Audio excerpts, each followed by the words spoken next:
Selamat datang di presentasi mengenai komunikasi dan koordinasi dalam tim. Pada kesempatan ini, kita akan membahas dua elemen penting yang berperan krusial dalam keberhasilan sebuah tim. Komunikasi yang efektif dan koordinasi yang baik adalah kunci untuk mencapai tujuan bersama. Mari kita mulai dengan pengantar mengenai submodul ini. Komunikasi dan koordinasi dapat diibaratkan sebagai darah dan tulang bagi sebuah tim.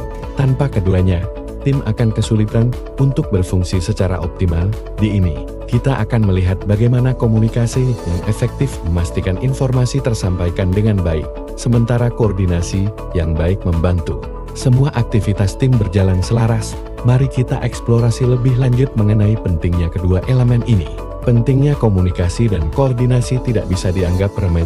Komunikasi yang efektif memungkinkan anggota tim untuk berbagi informasi, ide, dan pendapat yang sangat penting dalam menghindari kesalahpahaman. Di sisi lain, koordinasi yang baik memastikan bahwa setiap anggota tim tahu perannya dan dapat berkontribusi secara optimal.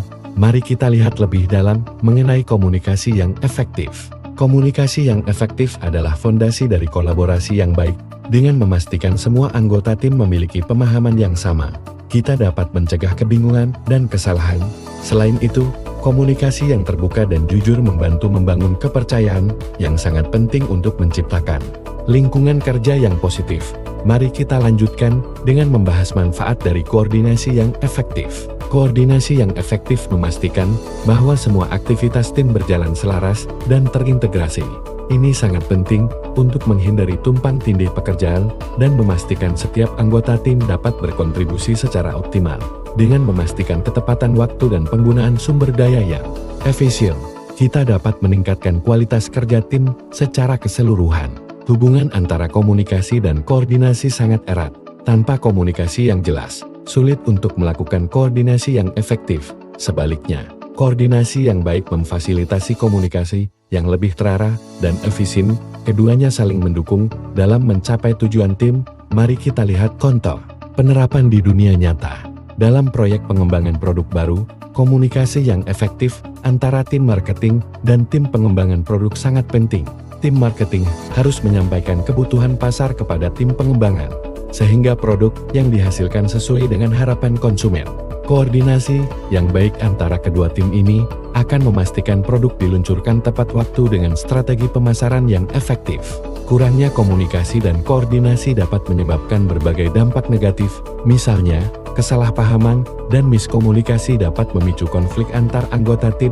Selain itu, kurangnya koordinasi dapat menyebabkan keterlambatan dalam penyelesaian proyek, yang pada gilirannya dapat merugikan reputasi tim dan organisasi.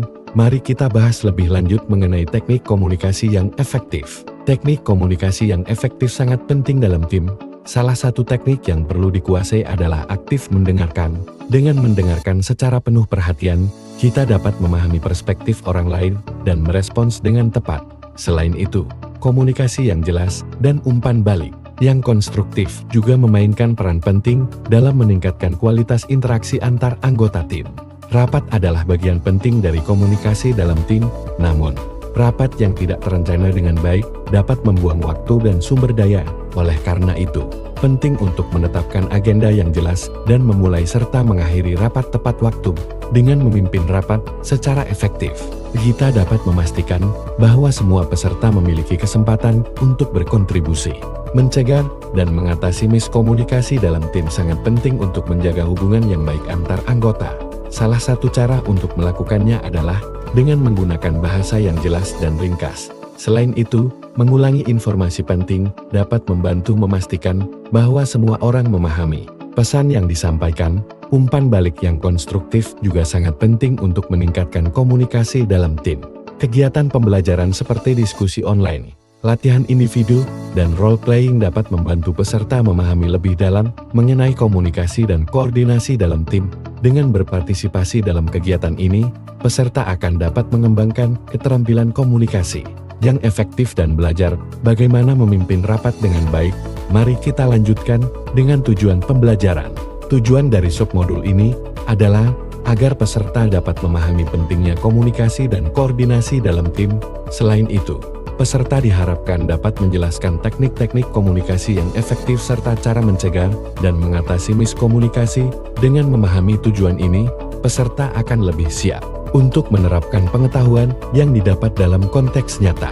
Sebagai kesimpulan, komunikasi dan koordinasi yang efektif merupakan faktor kunci dalam keberhasilan sebuah tim. Dengan membangun sistem komunikasi yang baik dan menerapkan mekanisme koordinasi yang efektif, tim dapat mencapai tujuannya dengan lebih efisien dan harmonis. Mari kita terus berupaya untuk meningkatkan keterampilan ini dalam setiap interaksi kita. Terima kasih atas perhatian Anda selama presentasi ini. Semoga informasi yang telah disampaikan bermanfaat dan dapat diterapkan dalam konteks tim Anda.